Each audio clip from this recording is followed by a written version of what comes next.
तो चलो हम लोग एक नया कॉन्सेप्ट हम लोग देखते हैं, ठीक है। इंडक्शन मोटर से रिलेटेड एक नया कॉन्सेप्ट हम लोग देखते हैं। अगर इंडक्शन मोटर के सप्लाई में हार्मोनिक्स मौजूद रहता है, अगर इंडक्शन मोटर के सप्लाई में हार्मोनिक्स मौजूद रहता है तो उस हार्मोनिक्स के कारण आरएमएफ का स्पीड क्या होता है, कम हो जाता है। अगर उसमें फिफ्थ हार्मोनिक्स अवेलेबल है तो जो आरएमएफ होगा उसका स्पीड कितना हो जाएगा, ns/5 हो जाएगा, ठीक ना।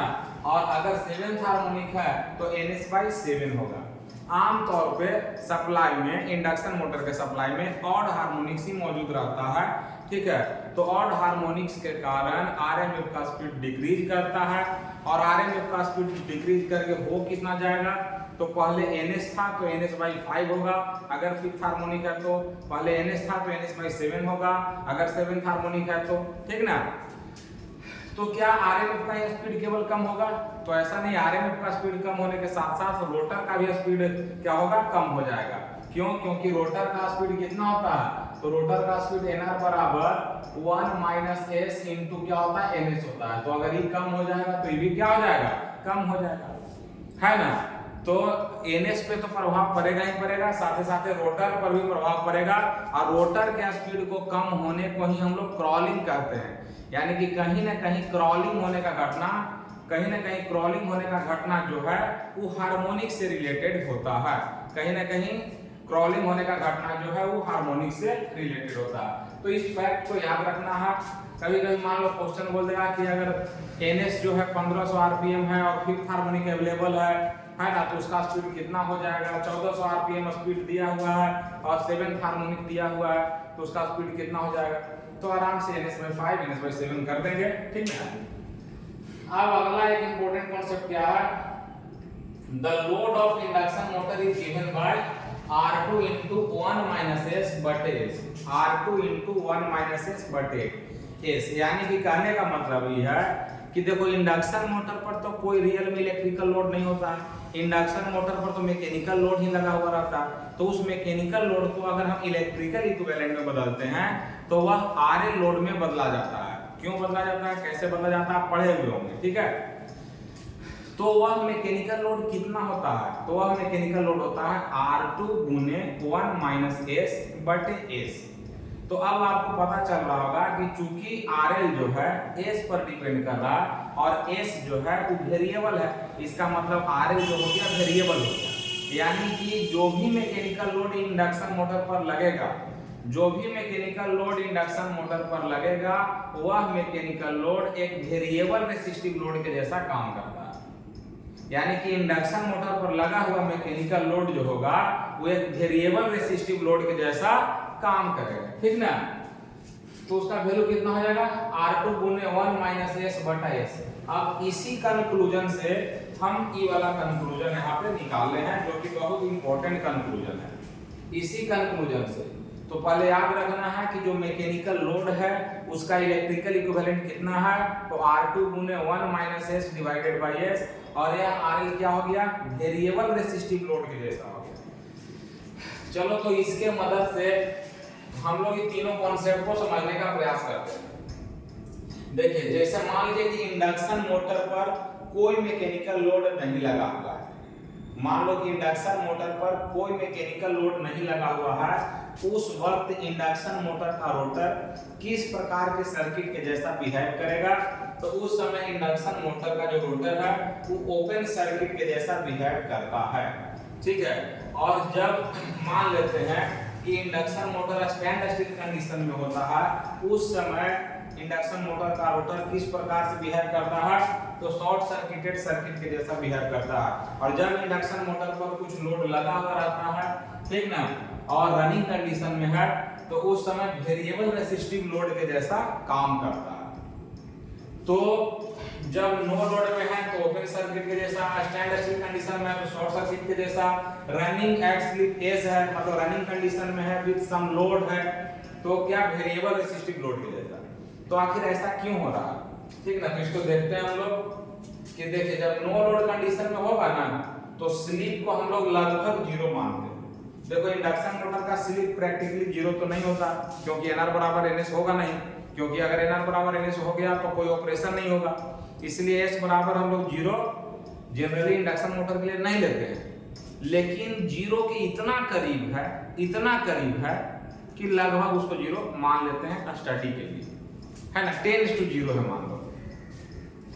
तो अगर नो लोड कंडीशन में है, उस कंडीशन में NR लगभग NS के बराबर होता है, जिसके कारण S लगभग 0 के बराबर होता है। और S लगभग 0 होगा, ठीक है, S लगभग 0 होगा तो 0 से भाग देंगे तो क्या भाई इनफाइनाइट हो जाएगा। RL बराबर क्या हो जाएगा, इन्फिनिटी हो जाएगा।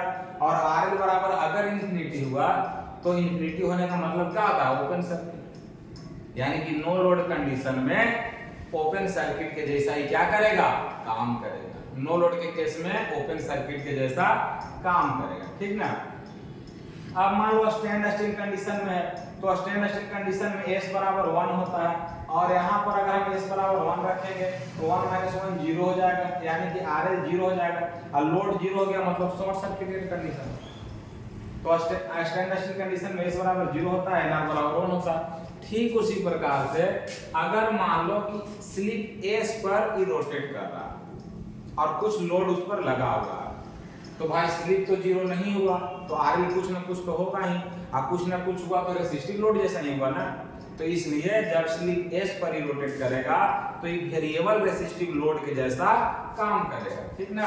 तो इस बात को समझ लेना है, बहुत ही इंपॉर्टेंट कंक्लूजन है कि नो लोड कंडीशन में ओपन सर्किट के जैसा काम करेगा, S बराबर 0 NR बराबर NS रहेगा। स्टैंड स्टिल कंडीशन में शॉर्ट सर्किट के जैसा काम करेगा, S बराबर 1 NR बराबर 0 रहेगा। और रनिंग एट स्लिप S पर क्या रहेगा, वेरिएबल रेसिस्टिव लोड के जैसा काम करेगा। S का वैल्यू 0 और 1 के बीच में रहेगा, NR का वैल्यू 0 से लेके NS के बीच में रहेगा इस सिचुएशन में। आगे क्या कह रहा है, at loaded condition induction motor is supplying a variable resistive load. मतलब अगर इंडक्शन मोटर पर कोई मैकेनिकल लोड लगा हुआ है, उस समय इंडक्शन मोटर जो है किसको सप्लाई कर रहा है, वेरिएबल रेसिस्टिव लोड को सप्लाई कर रहा है। यानी कि देखने में लग रहा है कि मैकेनिकल लोड लगा हुआ है, लेकिन रियल में वो एक वेरिएबल रेसिस्टिव लोड के जैसा बिहेव कर रहा और उसी को सप्लाई कर रहा। फिर क्या कर रहा है, at standstill condition induction motor is working as transformer with short circuited secondary. यही वाला कंक्लूजन, यानी ये दोनों जो लाइन लिखे हैं यही दोनों कंक्लूजन को लिखे हैं, ठीक ना। अब यहाँ पर एक इंपॉर्टेंट फार्मूला दिया हुआ है, ठीक है, पावर बराबर टॉर्क इनटू ओमेगा होता है। पावर बराबर टॉर्क इनटू ओमेगा होता है, यानी कि यह फार्मूला जो तुम्हारा इंडक्शन मोटर है उसका पावर से, उसका टॉर्क से और उसका जो स्पीड होता है उससे रिलेशन दे रहा है। यानी कि स्पीड, पावर और टॉर्क तीनों में रिलेशन हमको मिल रहा है, पावर बराबर टॉर्क इनटू ओमेगा। इसको अच्छे से याद रखना है। अब टॉर्क को बराबर अगर निकालेंगे तो पावर बटा ओमेगा होगा।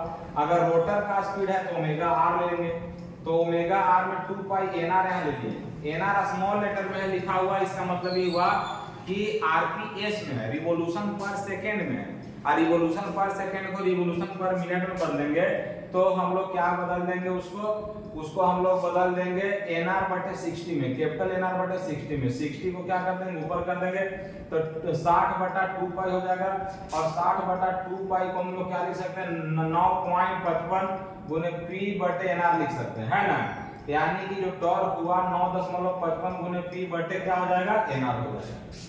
तो ये भी एक टॉर्क का फार्मूला हो गया, टॉर्क बराबर 9.55 गुने पी बटे एनआर हो गया।